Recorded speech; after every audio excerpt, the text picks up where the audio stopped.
In aumento nel terzo trimestre del 2023 in Sicilia i dati delle nuove imprese sono più 34.000 e 15.000 gli occupati. Addio con l'anno nuovo al mercato tutelato per luce e gas, i consigli dell'Asso Utenti.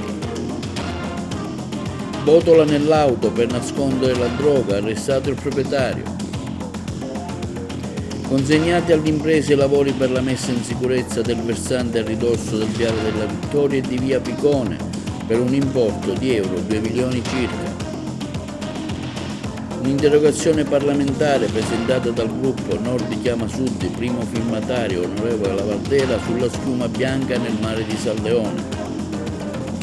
Nuovo riconoscimento per il regista agrigentino Massimo Puglisi, arriva dal Festival di Varsavia per il suo nuovo documentario Chroma Key.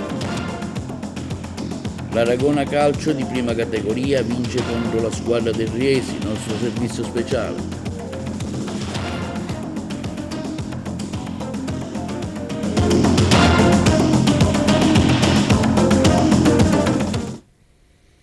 Benvenuti con l'appuntamento odierno del nostro telegiornale TVA Notizie. Il 2023 ha portato alla ripresa economica in Sicilia. Infatti il numero delle imprese è cresciuto di 34.000 unità e quello degli occupati di 15.000 iddetti, secondo i dati elaborati dall'Osservatorio economico di Unioncamere Sicilia, il servizio. Buone le notizie che arrivano per le imprese siciliane. Il 2023 ha portato infatti la ripresa economica in Sicilia. Il numero delle imprese è cresciuto di ben 34.000 unità, quello degli occupati di 15.000 addetti al settore, secondo i dati elaborati dall'Osservatorio economico di Unioncamere Sicilia. Nel terzo trimestre di quest'anno le imprese attive erano 382.764, in forte aumento per una percentuale di oltre il 34% rispetto alle 348.685 dello scorso periodo del 2022. Un trend favorevole ha fatto sì che, mettendo a confronto i due periodi, da un saldo negativo tra le iscrizioni e le cessazioni che ammontavano a 437 imprese in meno a luglio-settembre 2022, si sia passati a un saldo positivo di 687 aziende. La ripresa delle attività economiche ha prodotto anche un significativo aumento di posti di lavoro, più 14.958, facendo lievitare così il numero degli occupati da 1.166.000 a circa 1.181.000 unità. In questo scenario particolarmente dinamico si inserisce il progetto di Unioncamere Sicilia Competenze per le imprese, al fine di orientare e formare i giovani per il mondo del lavoro, finanziato dal Fondo di Perequazione 21-22 da Unioncamere Nazionale, con il quale il sistema camerale siciliano è pronto a sostenere tutti coloro che aspirano a trovare uno sbocco di lavoro, aiutandoli a diventare imprenditori di se stessi. Il progetto offre informazioni di tipo amministrativo, organizzativo, di prima valutazione sull'idea dell'impresa. Si propone di diventare un punto di riferimento per chi ha un'idea imprenditoriale che vorrebbe realizzare. Fornisce notizie sulle varie agevolazioni per l'autoimprenditorialità. Questa misura di sostegno alla nuova occupazione è rivolta soprattutto agli studenti che stanno completando il ciclo delle scuole secondarie e terziarie, ai NEET, alle persone inoccupate, ai disoccupati, a coloro insomma che sono in cerca di prima occupazione e ai lavoratori che desiderano cambiare attività. Per questi soggetti sono disponibili la nuova piattaforma nazionale delle Camere di Commercio, Servizio Nuove Imprese e lo sportello Nuove Imprese e il punto impresa digitale. Addio al mercato tutelato per la luce e il gas. Le tariffe fissate dall'autorità del settore per i clienti minori finiranno il prossimo 10 gennaio per il gas, mentre per l'elettricità il 1 aprile. Cosa succederà ora alle famiglie? Lo abbiamo chiesto a Livio Sutera Sardo dell'Asso Utenti. Il mercato libero dell'energia e del gas finirà ai primi di gennaio del prossimo anno. Ecco, l'utente a cosa andrà incontro?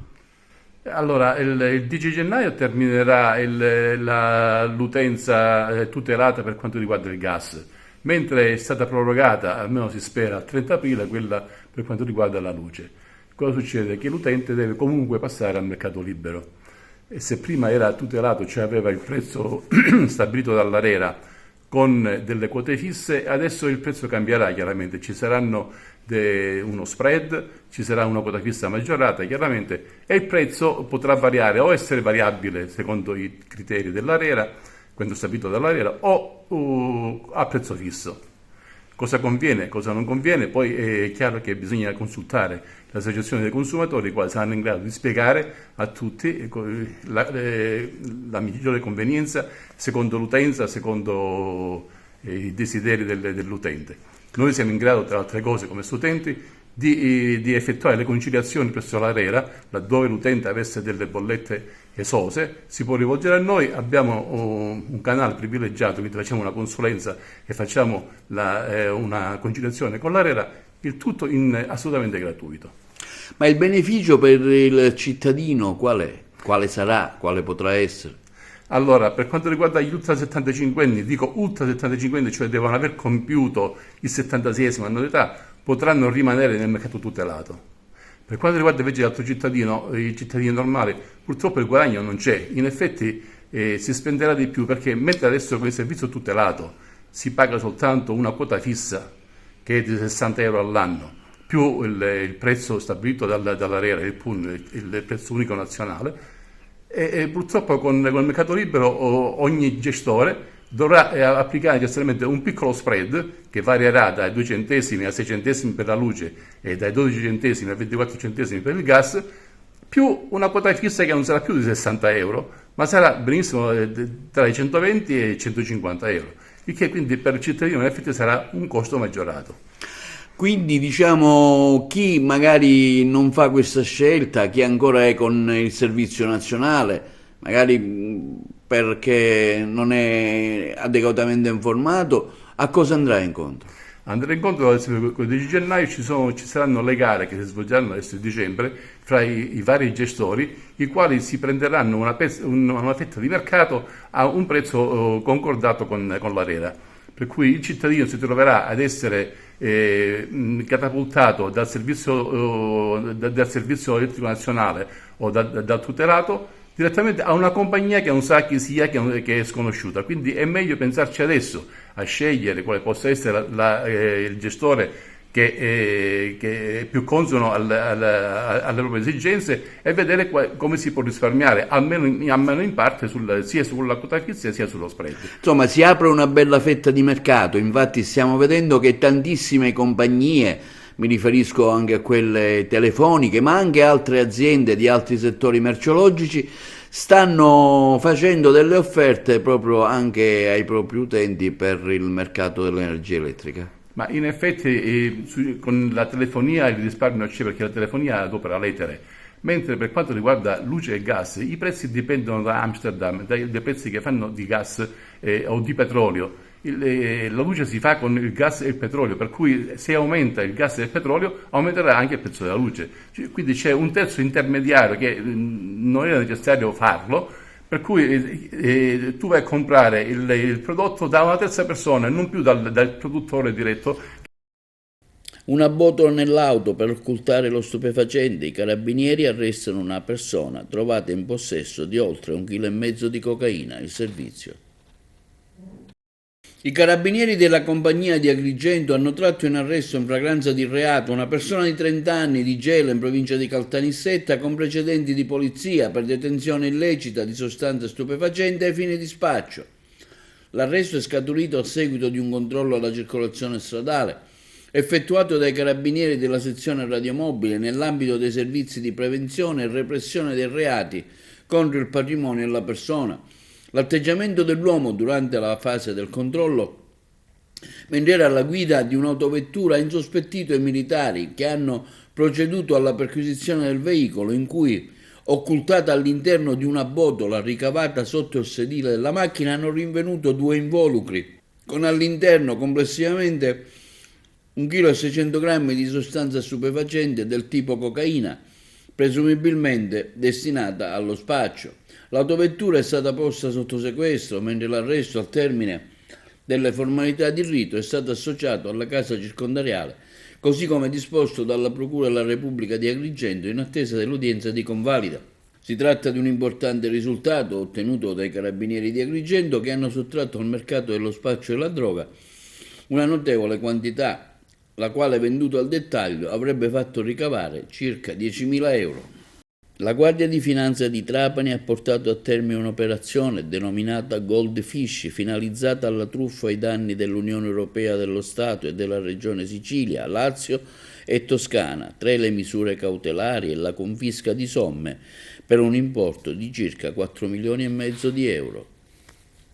Finanzieri del Comando Provinciale di Trapani hanno dato esecuzione ad un provvedimento cautelare con cui il GIP, su richiesta della Procura Europea sedi di Palermo e Roma, dispone l'applicazione di misure cautelari nei confronti di 3 imprenditori, uno posto agli arresti domiciliari e 2 attinti dalla misura coercitiva dell'obbligo di dimora nel comune di residenza, nonché il sequestro preventivo anche per equivalente, finalizzato alla confisca di somme e beni per un valore complessivo di circa 4,5 milioni di euro, quale profitto delle condotte delittuose ipotizzate nei confronti di ben 6 soggetti operanti in tutta Italia, ma con sede nella provincia di Roma. Agli imprenditori coinvolti sono riconducibili una serie di società con sedi in Petrosino, Roma, Guidonia e Piombino ed operatività diffusa sul territorio nazionale nel campo dell'acquacoltura, costituenti una vera e propria filiera che parte dall'allevamento del lavannotto fino alla produzione di sushi per supermercati e ristoranti. Le indagini hanno riguardato i contributi a fondo perduto di origine europea, nazionale e regionale per un ammontare complessivo di circa 4,5 milioni di euro concessi dalle regioni Sicilia, Lazio e Toscana alle diverse società coinvolte a valere sul programma operativo in questione, Fondo Europeo per gli Affari Marittimi e per la Pesca 2014-2020, per progetti relativi alla realizzazione e riadattamento di siti produttivi. Gli elementi acquisiti hanno consentito di ipotizzare un meccanismo fraudolento consistito nell'affidamento dei lavori da parte delle società beneficiarie dei contributi ad una sola ditta, solo apparentemente terza, ma di fatto avente stessa compagine societaria delle committenti e che quindi è risultata essere meramente interposta tra le stesse ed i reali fornitori in violazione della normativa comunitaria e nazionale di settore. Ciò ha permesso una fittizia maggiorazione delle voci di costo ai fini della rendicontazione finale attraverso la sovrafatturazione delle spese oggetto di contributi pubblici. È stato infine dimostrato come profitti del reato delle truffe confluissero nei conti della società interposta, al cui amministratore di diritto veniva solo fittiziamente attribuita la titolarità. Ciò ha permesso al dominus dell'associazione di utilizzare il prodotto del reato per pagare personale dipendente, per acquistare materiale, per ottenere le fatture delle diverse società del gruppo. I reati contestati ai 6 soggetti sono a vario titolo: associazione per delinquere finalizzata alla truffa aggravata per il conseguimento di erogazioni pubbliche, autoriciclaggio e trasferimento fraudolento dei valori.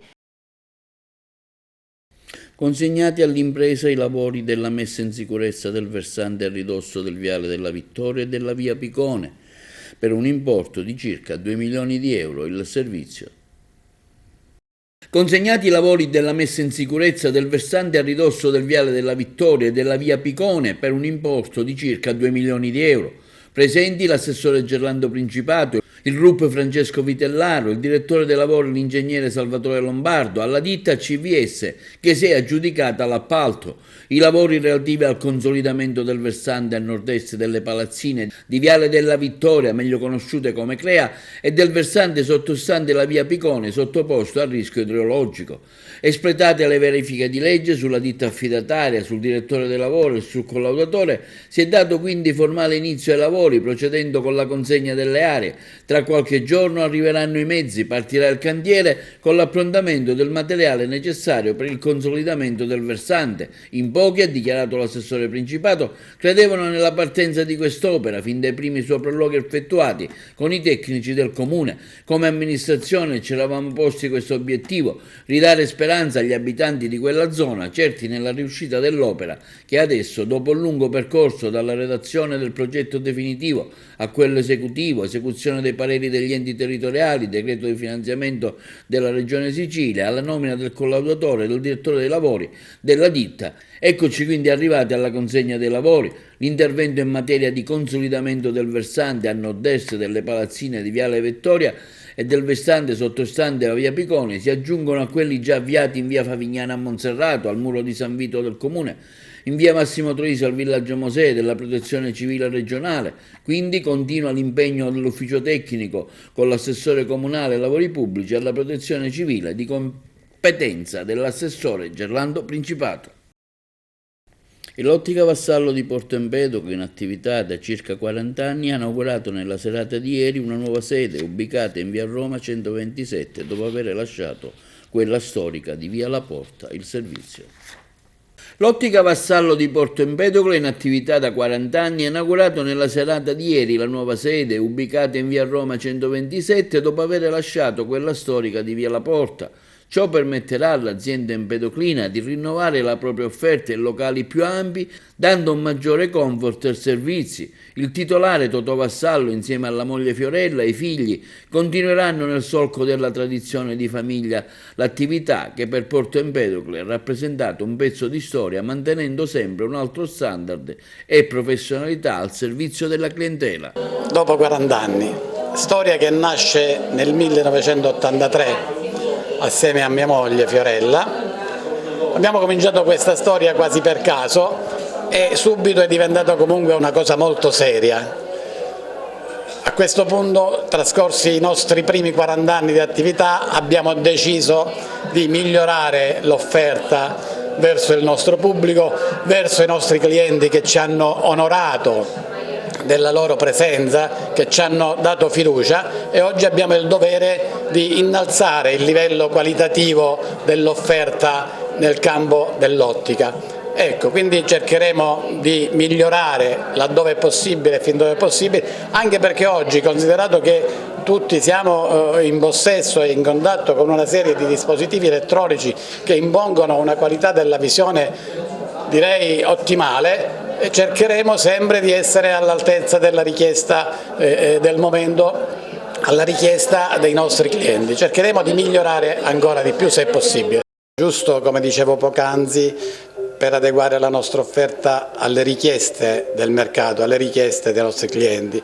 I marchi, a parte i marchi storici, come potete vedere, i Ray-Ban e Persole, che sono un po' la storia dell'occhialeria nel mondo, poi abbiamo adeguato anche l'offerta in termini di marchi del lusso, come Prada, come Dolce & Gabbana, come Miu Miu, come Ray-Ban, che è sempre esistito effettivamente, come Swarovski.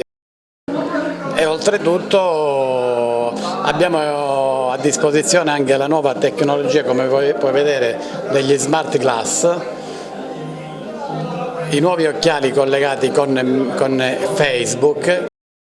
Ringraziamo intanto tutti coloro che per questi ultimi 40 anni ci hanno seguito, ci hanno sostenuto con la loro fiducia, e cercheremo sempre di essere all'altezza della fiducia che i nostri clienti ci vorranno accordare da ora per i prossimi 40 anni, se possibile. Grazie.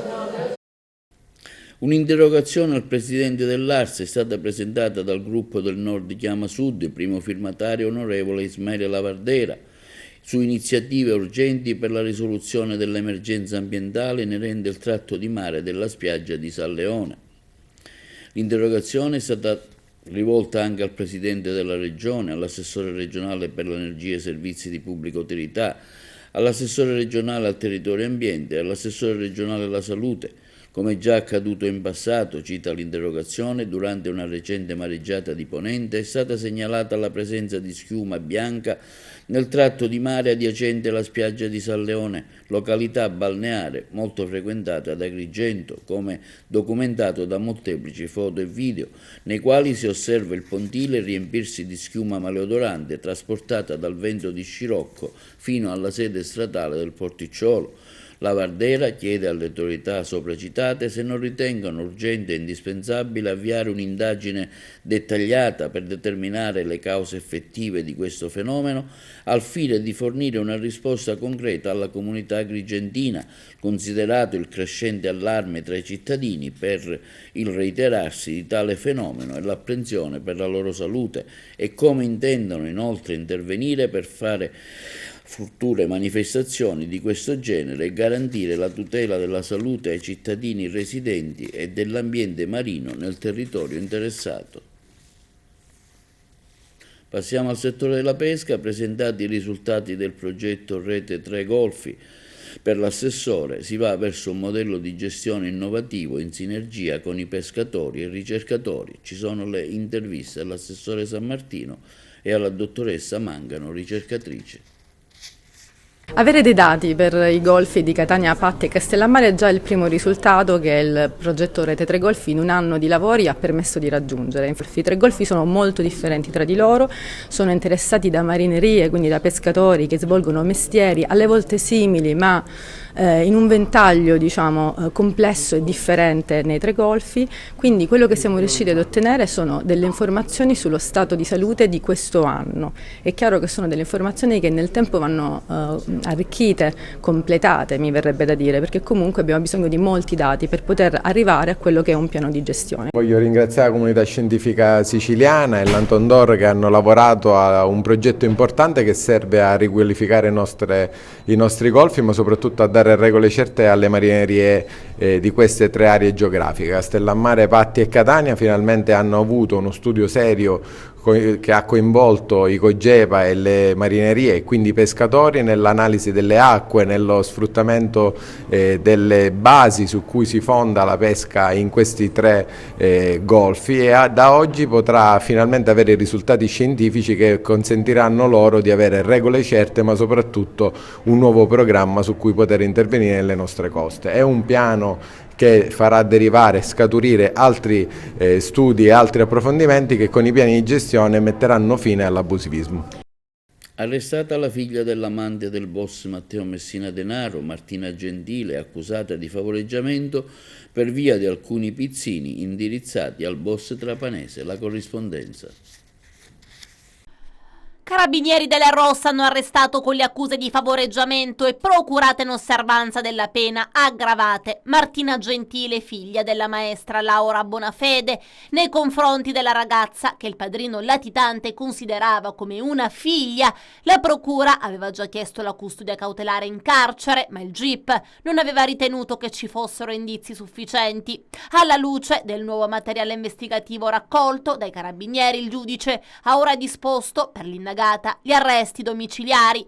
Secondo i magistrati, Martina Gentile, di cui Messina Denaro in diversi pizzini trovati elogiava le virtù, avrebbe gestito lo scambio della corrispondenza del boss, all'epoca latitante, sfruttando il suo rapporto con un altro tramite del pentito, Lorena Lancieri, finita in manette col marito nei mesi scorsi. Lancieri, ritenuta una delle più strette fiancheggiatrici del padrino di Castelvetrano, consegnava alla ragazza i pizzini scritti dal capomafia e Gentile li faceva avere ai destinatari, tra i quali sua madre Laura Bonafede. Lo scambio spesso avveniva nello studio dell'architetto ed ex assessore all'urbanistica del comune di Campobello di Mazzara, in cui le donne lavoravano. L'indagata in codice, chiamata da Messina Denaro Tan o Tani, condivideva con il padrino e con gli altri soggetti che interloquivano con lui una sorta di linguaggio cifrato ideato per nascondere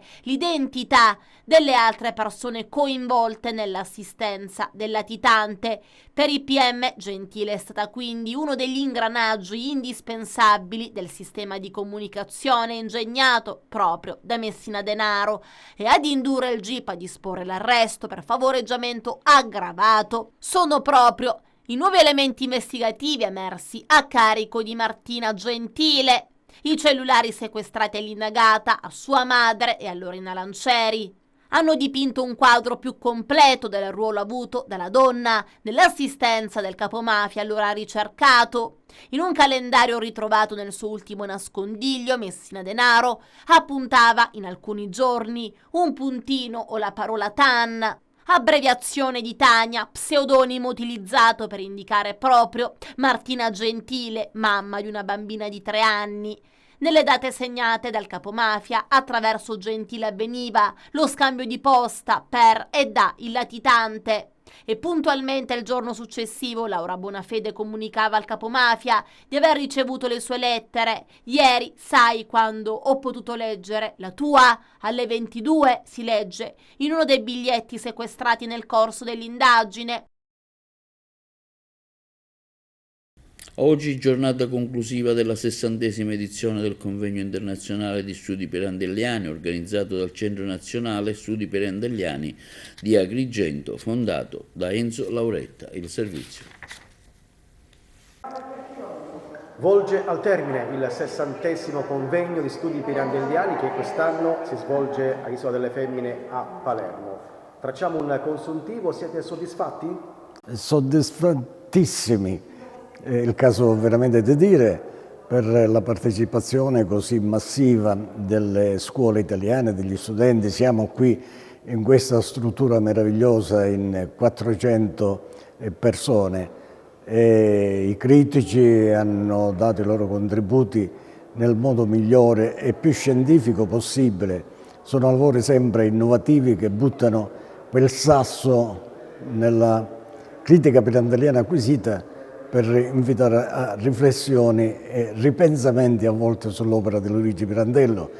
Gli studenti da parte loro hanno presentato gli elaborati e sanno, devo dire, barcamenarsi bene, sanno il fatto loro e mostrano come veramente abbiano studiato profondamente l'opera di Pirandello prima di arrivare alla redazione della tesina o del cortometraggio e anche nella scrittura creativa estemporanea. Lavori belli, eccezionali, frutto di ragazzi che hanno veramente studiato l'opera di Luigi Pirandello. Noi ormai siamo al termine, questa è l'ultima mattinata e siamo decisamente proiettati nel futuro verso il 61° convegno che verterà su un argomento interessante che sveleremo oggi pomeriggio in una riunione apposita con gli studenti, con i docenti che li accompagnano e con i professori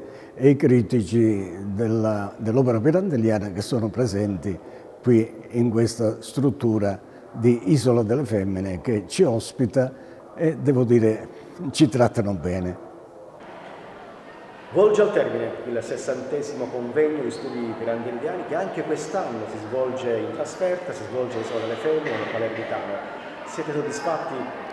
Sì, siamo molto soddisfatti e permettetemi all'inizio di fare un ringraziamento particolare all'amministrazione comunale nella persona del professore Roberto Legalla che ha accolto immediatamente la richiesta di un patrocinio, di una collaborazione fattiva concedendoci la sua amicizia. Del resto è un uomo di grande cultura, io ero convinta e ha grande amore per la città di Agrigento e per il convegno pirandelliano, quindi abbiamo lavorato in sinergia, in armonia e nel rispetto dei ruoli. Certo c'è in noi l'amarezza di non essere nella città dove il convegno ha preso il suo avvio con una persona molto intelligente, il professore Lauretta, che ha trovato una formula unica in Italia, perché i ragazzi che vengono da tutte le parti, anche qualche studioso dall'estero, ha un respiro internazionale, ci sono studiosi che vengono da tutte le parti del mondo perché il nome di Pirandello arriva in Cina e dappertutto ed è un biglietto di presentazione per il nostro territorio, per la nostra città. Quindi il rammarico è che non si faccia ad Agrigento, ma noi abbiamo speranza, siamo sempre gli uomini di di buona volontà, le persone che credono nel valore formativo della cultura non possono non avere la speranza di poter trovare un canale che ci porti ad interloquire con tutte le istituzioni, come del resto abbiamo fatto. Lo abbiamo fatto in via non formale e in via formale. Speriamo che con le nuove aperture di Agrigento capitale della cultura si possano trovare quelli che sono i giusti argomenti per poter ritornare. Il Centro Nazionale di Studi Pirandelliani nasce ad Agrigento, lavora per Agrigento, vuole essere protagonista e soprattutto lo dimostra il fatto che tanti convennisti la domenica, che è stata dedicata alle gite sul territorio, sono venuti nella Valle dei Templi. Questa è la dimostrazione di quanto noi manteniamo il contatto con la città e quindi se siamo qui lo siamo solo per ragioni organizzative e di colloquio con le istituzioni che si è interrotto e che dovrebbe... Linea alla regia per la pubblicità. Un altro importante riconoscimento internazionale arriva per il regista agrigentino Massimo Puglisi, trapiantato in Inghilterra da diversi anni dopo aver ottenuto la nomination. Arriva il riconoscimento ufficiale per il suo ultimo film, Chroma Key, Il servizio. Un altro importante riconoscimento internazionale arriva per il regista agrigentino Massimo Puglisi, trapiantato in Inghilterra ormai da diversi anni dopo aver ottenuto la nomination. Oggi riconoscimento ufficiale per il suo ultimo film Chroma Key, come miglior regista al Grande Off-World Independent Film Festival di Varsavia. La sua opera ha già ottenuto 20 riconoscimenti in tutto il mondo. Ora in Polonia è entrato nella rosa dei migliori cineasti dopo aver superato una difficile selezione di 3.200 film provenienti da 80 nazioni diverse. Chroma Key è stato prodotto all'Università di Southampton con attori inglesi e americani. La colonna sonora è firmata da Peter G. Robinson, autori di musiche di film con Tom Cruise, Anthony Hopkins, Nicolas Cage, nonché pianista e arrangiatore di Phil Collins e Andrea Lloyd Webber. Virtual Freedom on death row? A great movie. It's like a fairy tale. Thank you for allowing me to make this documentary in your prison, Warden Thomas. Gwyneth, for the scenes outside, don't forget to get permission from the boss. I saw in a man's eyes the enthusiasm of a child who sees a green field for the first time. I'm James. What a lovely day today is. The smell of spring. What a wonderful sensation. Virtual freedom? That Muslim thing is pointless. I wanted to fool myself into thinking I could feel what it was like to be outside of these walls. I've been watching the videos over and over. I dream that I'm free. Thank you, Dr. Gwyneth. I need to go in there and be alone with James for a moment. You can't go in there. Open the door, I'll be fine. Come on. Switch off the camera. Who knows if in the afterlife there isn't an immense green screen where we can all be free.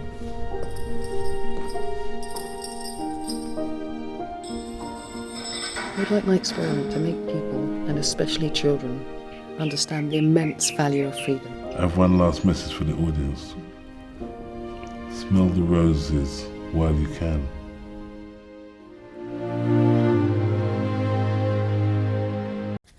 E per lo sport vediamo ora un servizio sulla squadra dell'Aragona che milita nel campionato di prima categoria, che ha disputato una partita con il Riesi, terminata per 1-0, segnata da Zeus Indiaia. Nel servizio di Totò Butera vi proponiamo le interviste allo stesso giocatore e al mister dell'Aragona Calcio, Maurizio Ortugno. Nel campionato di prima categoria l'Aragona conquista 3 punti fondamentali contro il Riese e aggancia in vetta alla classifica con 25 punti il Niscemi, vittorioso nell'anticipo di sabato per 6-2 contro il Santa Croce e scavalca il Serra di Falco, fermato in trasferta dalla Barrese sul risultato di 1-1. Il gol che ha deciso l'incontro valevole per l'11ª giornata tra Aragona e Riesi è stato il gol di Zeus. A fine partita abbiamo intervistato l'allenatore Maurizio Ortugno e l'attaccante Zeus Indiache dell'Aragona. Finalmente l'abbiamo sbloccato, si è sbloccato. E sono quei gol pesanti che ti fanno vincere le partite. D'altronde il mestiere dell'attaccante è quello di farti vincere le partite. Mister, che campionato ora che si aprono le porte del mercato, l'Aragona farà qualcosa o non? Ma non lo so, il mercato è una cosa che gestisce il direttore sportivo assieme alla dirigenza. Io posso dare solo delle indicazioni per quello che secondo me può servire a questa squadra e poi vediamo se ci sono le possibilità di poterlo fare, questo non lo so, vedremo in settimana, insomma, c'è tempo. Mister, domenica prossima andiamo a Edone, una trasferta rognosa e delicata. Difficile, ma ormai tutte sono le partite difficili, hai visto anche quella di oggi, non era tutto scontato, anzi quando tu incontri le squadre di bassa classifica che non vogliono assolutamente giocare diventa sempre più difficile e sarà ancora peggio con il girone di ritorno, però l'importante è che alla fine hai preso 3 punti. Mister, facciamo un applauso a questi meravigliosi tifosi che seguono la squadra sia in casa che in trasferta. Ma loro meritano sempre il nostro applauso, i nostri complimenti perché immagino uno spettacolo senza pubblico, sarebbe una tristezza infinita. Bomber Zeus, finalmente ritrovi il gol che mancava da tempo, racconta tutta la tua emozione. No, sono contentissimo oggi di aver segnato, la prestazione è stata bella per tutto il gruppo e speriamo di continuare così, mancano 3 partite per il girone dell'andata, noi siamo concentratissimi per finire questo campionato così, speriamo di continuare a stare primi. E questo è tutto per TV Notizie di oggi, vi diamo appuntamento alle prossime edizioni e vi auguriamo una buona serata.